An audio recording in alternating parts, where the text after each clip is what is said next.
Chapter 7. The house was crowded that night, and the fat Jew manager who met them at the door was beaming from ear to ear with an oily, tremulous smile. He escorted them to their box with a sort of pompous humility, waving his fat, jewelled hands and talking at the top of his voice. Dorian Gray loathed him more than ever. He felt as if he had come to look for Miranda and had been met by Caliban. Lord Henry, on the other hand, rather liked him. At least he declared he did, insisting on shaking his hand and assuring him he was proud to meet a man who had discovered a real genius and gone bankrupt over a poet. Hallward amused himself with watching the faces in the pit. The heat was terribly oppressive, and the huge sunlight flared like a monstrous dahlia with petals of yellow fire. The youths in the gallery had taken off their coats and waistcoats and hung them over the side. They talked to each other across the theatre and shared their oranges with the tawdry girls who sat beside them. Some women were laughing in the pit. Their voices were horribly shrill and discordant. The sound of popping corks came from the bar. "What a place to find one's divinity in," said Lord Henry. "Yes," answered Dorian Gray. "It was here I found her, and she is divine beyond all living things. When she acts, you will forget everything. These common, rough people, with their coarse faces and brutal gestures, become quite different when she is on the stage. They sit silently and watch her. They weep and laugh as she wills them to do. She makes them as responsive as a violin. She spiritualizes them, and one feels that they are of the same flesh and blood as oneself." "The same flesh and blood as oneself? Oh, I hope not," exclaimed Lord Henry, scanning the occupants of the gallery through his opera glass. "Don't pay any attention to him, Dorian," said the painter. "I understand what you mean, and I believe in this girl. Anyone you love must be marvellous, and any girl that has the effect you describe must be fine and noble. To spiritualize one's age, that is something worth doing. If this girl can give a soul to those who have lived without one, if she can create the sense of beauty in people whose lives have been sordid and ugly, if she can strip them of their selfishness and lend them tears for sorrows that are not their own, she is worthy of all your adoration, worthy of the adoration of the world. This marriage is quite right. I did not think so at first, but I admit it now. The gods made Sibyl Vane for you. Without her, you would have been incomplete." "Thanks, Basil," answered Dorian Gray, pressing his hand. "I knew that you would understand me. Harry is so cynical. He terrifies me. But here is the orchestra. It is quite dreadful, but it only lasts for about 5 minutes. Then the curtain rises, and you will see the girl to whom I am going to give all my life, to whom I have given everything that is good in me." A quarter of an hour afterward, amidst an extraordinary turmoil of applause, Sibyl Vane stepped onto the stage. Yes, she was certainly lovely to look at, one of the loveliest creatures, Lord Henry thought, that he had ever seen. There was something of the fawn in her shy grace and startled eyes. A faint blush, like the shadow of a rose in a mirror of silver, came to her cheeks as she glanced at the crowded, enthusiastic house. She stepped back a few paces, and her lips seemed to tremble. Basil Hallward leaped to his feet and began to applaud. Motionless, and as one in a dream, sat Dorian Gray, gazing at her. Lord Henry peered through his glasses, murmuring, "Charming, charming." The scene was the hall of Capulet's house, and Romeo, in his pilgrim's dress, had entered with Mercutio and his other friends. The band, such as it was, struck up a few bars of music, and the dance began. Through the crowd of ungainly, shabbily dressed actors, Sibyl Vane moved like a creature from a finer world. Her body swayed while she danced as a plant sways in the water. The curves of her throat were the curves of a white lily. Her hands seemed to be made of cool ivory, yet She was curiously listless. She showed no sign of joy when her eyes rested on Romeo. The few words she had to speak: "Good pilgrim, you do wrong your hand too much," which mannerly devotion shows in this. For saints have hands that pilgrims' hands do touch, and palm to palm is holy palmer's kiss. With the brief dialogue that follows, was spoken in a thoroughly artificial manner. The voice was exquisite, but from the point of view of tone, it was absolutely false. It was wrong in colour. It took away all the life from the verse. It made the passion unreal. Dorian Gray grew pale as he watched her. He was puzzled and anxious. Neither of his friends dared to say anything to him. She seemed to them to be absolutely incompetent. They were horribly disappointed, yet they felt that the true test of any Juliet is the balcony scene of the second act. They waited for that. If she failed there was nothing in her. She looked charming as she came out in the moonlight. That could not be denied. But the staginess of her acting was unbearable and grew worse as she went on. Her gestures became absurdly artificial. She overemphasized everything that she had to say. The beautiful passage, "Thou knowest the mask of night is on my face, else would a maiden blush bepaint my cheek for that which thou hast heard me speak tonight," was declaimed with the painful precision of a schoolgirl who has been taught to recite by some second-rate professor of elocution. When she leaned over the balcony and came to those wonderful lines, "Although I joy in thee, I have no joy of this contract tonight. It is too rash, too unadvised, too sudden, too like the lightning, which doth cease to be, ere one can say, it lightens, sweet, good night. This bud of love by summer's ripening breath may prove a beauteous flower when next we meet." She spoke the words as though they conveyed no meaning to her. It was not nervousness. Indeed, so far from being nervous, she was absolutely self-contained. It was simply bad art. She was a complete failure. Even the common, uneducated audience of the pit and gallery lost their interest in the play. They got restless and began to talk loudly and to whistle. The Jew manager, who was standing at the back of the dress circle, stamped and swore with rage. The only person unmoved was the girl herself. When the second act was over, there came a storm of hisses, and Lord Henry got up from his chair and put on his coat. "She is quite beautiful, Dorian," he said, "but she can't act. Let us go." "I am going to see the play through," answered the lad in a hard, bitter voice. "I am awfully sorry that I have made you waste an evening, Harry. I apologise to you both." "My dear Dorian, I should think Miss Vane was ill," interrupted Hallward. "We will come some other night." "I wish she were ill," he rejoined.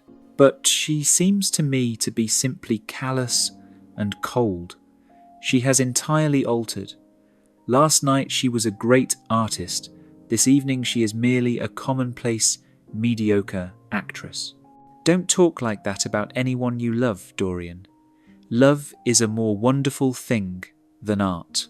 "They are both simply forms of imitation," remarked Lord Henry. "But do let us go. Dorian, you must not stay here any longer. It is not good for one's morals to see bad acting. Besides, I don't suppose you will want your wife to act. So what does it matter if she plays Juliet like a wooden doll? She is very lovely, and if she knows as little about life as she does about acting, she will be a delightful experience. There are only two kinds of people who are really fascinating. People who know absolutely everything, and people who know absolutely nothing. Good heavens, my dear boy, don't look so tragic. The secret of remaining young is never to have an emotion that is unbecoming. Come to the club with Basil and myself. We will smoke cigarettes and drink to the beauty of Sibyl Vane. She is beautiful. What more can you want?" "Go away, Harry," cried the lad. "I want to be alone. Basil, you must go." "Ah, Can't you see that my heart is breaking?" The hot tears came to his eyes. His lips trembled, and, rushing to the back of the box, he leaned against the wall, hiding his face in his hands. "Let us go, Basil," said Lord Henry, with a strange tenderness in his voice, and the two young men passed out together. A few moments afterward, the footlights flared up, and the curtain rose on the third act. Dorian Gray went back to his seat. He looked pale and proud and indifferent. The play dragged on and seemed interminable. Half of the audience went out, tramping in heavy boots and laughing. The whole thing was a fiasco. The last act was played to almost empty benches. The curtain went down on a titter and some groans. As soon as it was over, Dorian Gray rushed behind the scenes into the green room. The girl was standing there alone, with a look of triumph on her face. Her eyes were lit with an exquisite fire. There was a radiance about her. Her parted lips were smiling over some secret of their own. When he entered, she looked at him, and an expression of infinite joy came over her. "How badly I acted tonight, Dorian," she cried. "Horribly," he answered, gazing at her in amazement. "Horribly. It was dreadful. Are you ill? You have no idea what it was. You have no idea what I suffered." The girl smiled. "Dorian," she answered, lingering over his name, with long-drawn music in her voice, as though it were sweeter than honey to the red petals of her mouth. "Dorian, you should have understood. But you understand now, don't you?" "Understand what?" he asked angrily. "Why I was so bad tonight. Why I shall always be bad. Why I shall never act well again." He shrugged his shoulders. "You are ill, I suppose.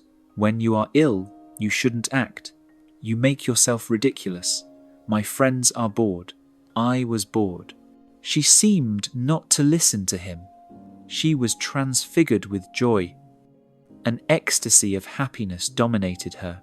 "Dorian, Dorian," she cried. "Before I knew you, acting was the one reality of my life. It was only in the theatre that I lived. I thought that it was all true. I was Rosalind one night, and Portia the other. The joy of Beatrice was my joy, and the sorrows of Cordelia were mine also. I believed in everything. The common people who acted with me seemed to me to be godlike. The painted scenes were my world. I knew nothing but shadows, and I thought them real. You came, oh my beautiful love, and you freed my soul from prison. You taught me what reality really is. Tonight, for the first time in my life, I saw through the hollowness, the sham, the silliness of the empty pageant in which I had always played. Tonight, for the first time, I became conscious that the Romeo was hideous and old and painted, that the moonlight in the orchard was false, that the scenery was vulgar, and that the words I had to speak were unreal, were not my words, were not what I wanted to say. You had brought me something higher, something of which all art is but a reflection. You had made me understand what love really is. My love, Prince Charming, Prince of Life, I have grown sick of shadows. You are more to me than all art can ever be. What have I to do with the puppets of a play?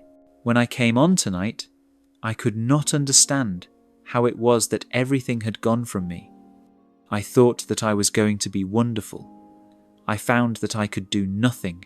Suddenly, it dawned on my soul what it all meant. The knowledge was exquisite to me. I heard them hissing, and I smiled. What could they know of love such as ours? Take me away, Dorian. Take me away with you, where we can be quite alone. I hate the stage. I might mimic a passion that I do not feel, but I cannot mimic one that burns me like fire. Oh, Dorian, Dorian, you understand now what it signifies.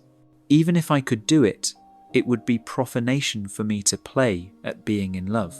You have made me see that. He flung himself down on the sofa and turned away his face. You have killed my love, he muttered. She looked at him in wonder and laughed. He made no answer. She came across to him, and with her little fingers stroked his hair. She knelt down and pressed his hands to her lips. He drew them away, and a shudder ran through him. Then he leaped up and went to the door.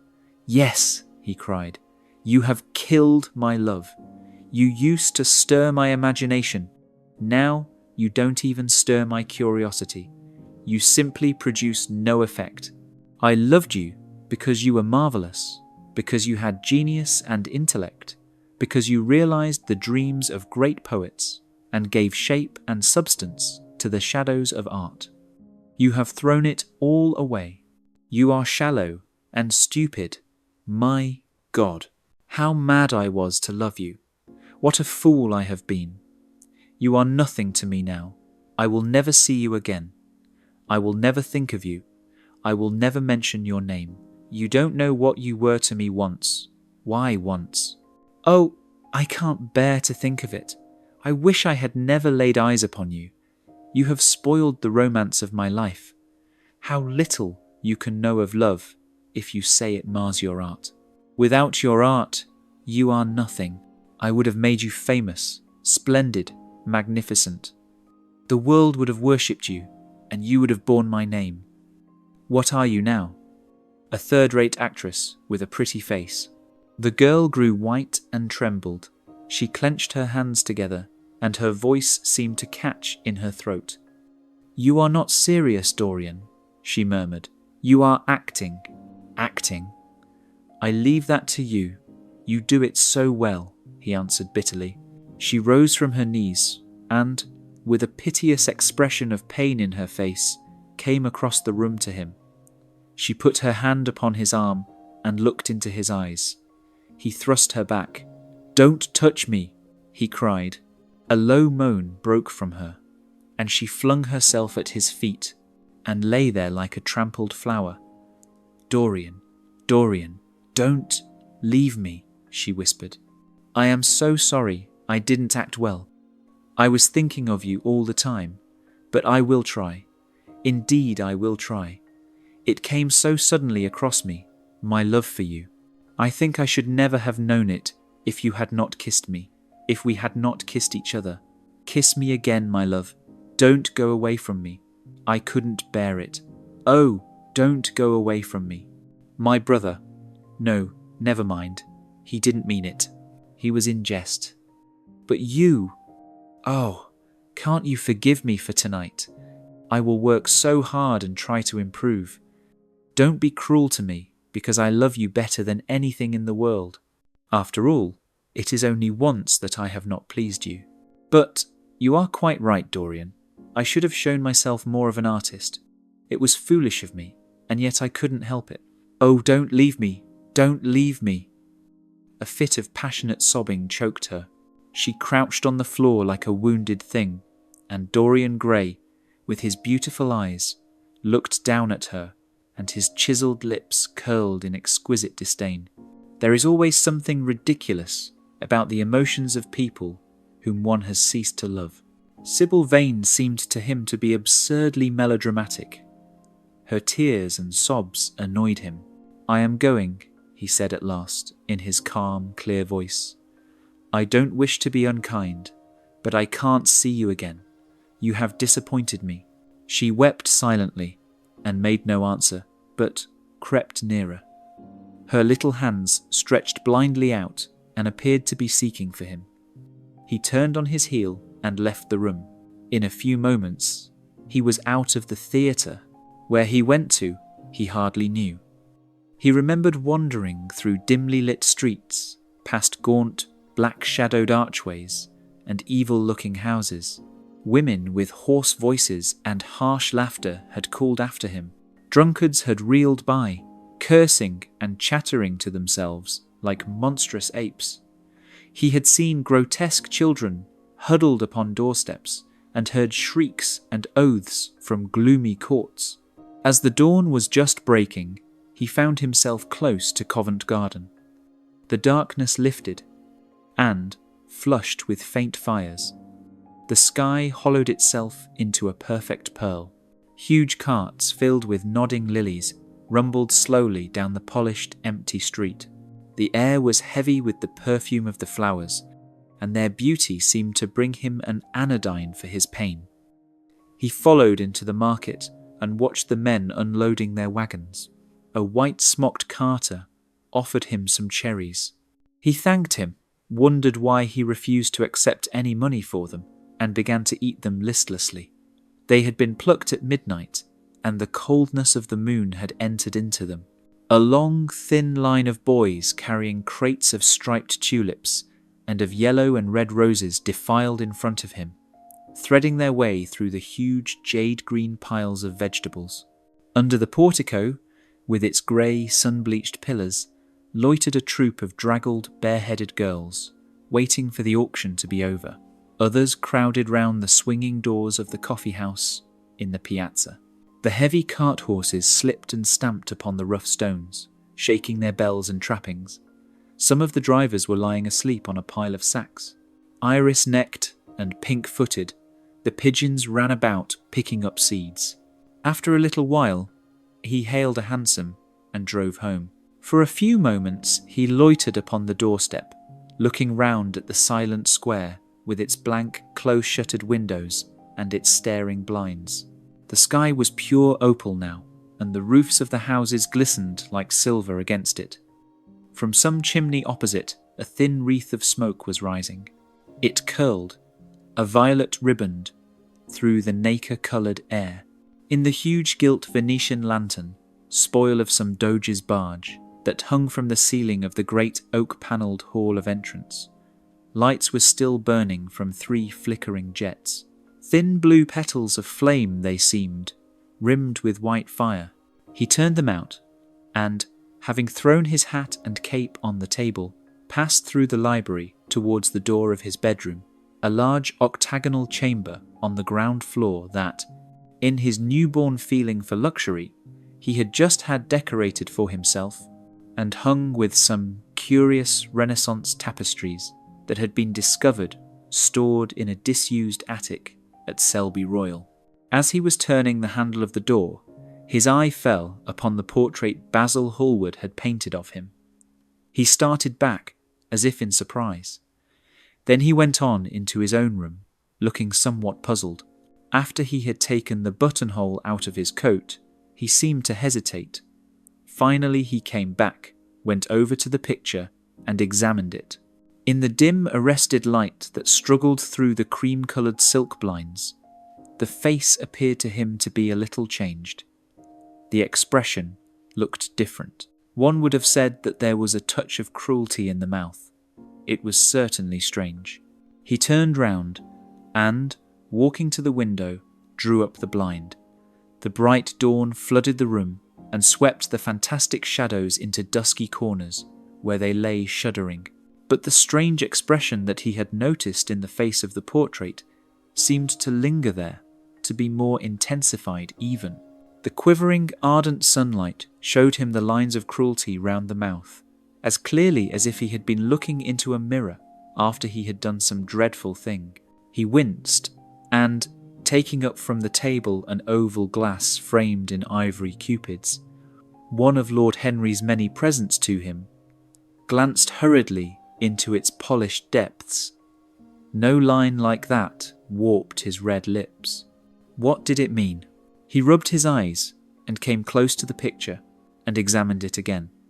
There were no signs of any change when he looked into the actual painting, and yet there was no doubt that the whole expression had altered. It was not a mere fancy of his own. The thing was horribly apparent. He threw himself into a chair and began to think. Suddenly there flashed across his mind what he had said in Basil Hallward's studio the day the picture had been finished. Yes, he remembered it perfectly.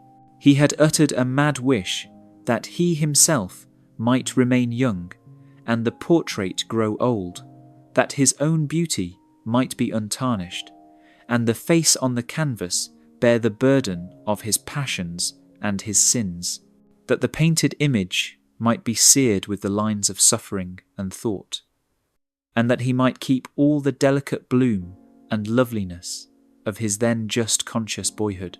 Surely his wish had not been fulfilled. Such things were impossible.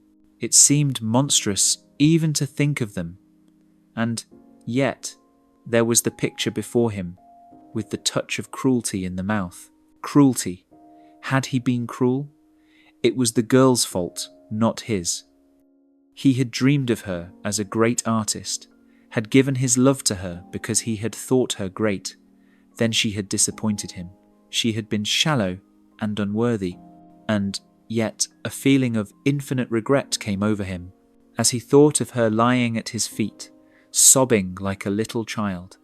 He remembered with what callousness he had watched her. Why had he been made like that? Why had such a soul been given to him? But he had suffered also. During the 3 terrible hours that the play had lasted, he had lived centuries of pain. Aeon upon aeon of torture. His life was well worth hers. She had marred him for a moment, if he had wounded her for an age. Besides, women were better suited to bear sorrow than men. They lived on their emotions. They only thought of their emotions. When they took lovers, it was merely to have someone with whom they could have scenes. Lord Henry had told him that, and Lord Henry knew what women were. Why should he trouble about Sibyl Vane? She was nothing to him now. But the picture, what was he to say of that? It held the secret of his life and told his story. It had taught him to love his own beauty. Would it teach him to loathe his own soul? Would he ever look at it again? No. It was merely an illusion wrought on the troubled senses. The horrible night that he had passed had left phantoms behind it. Suddenly, there had fallen upon his brain that tiny scarlet speck that makes men mad. The picture had not changed. It was folly to think so. Yet it was watching him, with its beautiful marred face and its cruel smile. Its bright hair gleamed in the early sunlight. Its blue eyes met his own. A sense of infinite pity, not for himself, but for the painted image of himself, came over him. It had altered already, and would alter more. Its gold would wither into grey. Its red and white roses would die. For every sin that he committed, a stain would fleck and wreck its fairness. But he would not sin. The picture, changed or unchanged, would be to him the visible emblem of conscience. He would resist temptation. He would not see Lord Henry any more, would not, at any rate, listen to those subtle, poisonous theories that in Basil Hallward's garden had first stirred within him the passion for impossible things. He would go back to Sibyl Vane, make her amends, marry her, try to love her again. Yes, it was his duty to do so. She must have suffered more than he had. The fascination that she had exercised over him would return. They would be happy together. His life with her would be beautiful and pure. He got up from his chair and drew a large screen right in front of the portrait, shuddering as he glanced at it. How horrible, he murmured to himself, and he walked across to the window and opened it. When he stepped out onto the grass, he drew a deep breath. The fresh morning air seemed to drive away all his sombre passions. He thought only of Sibyl. A faint echo of his love came back to him. He repeated her name over and over again. The birds that were singing in the dew-drenched garden seemed to be telling the flowers about her.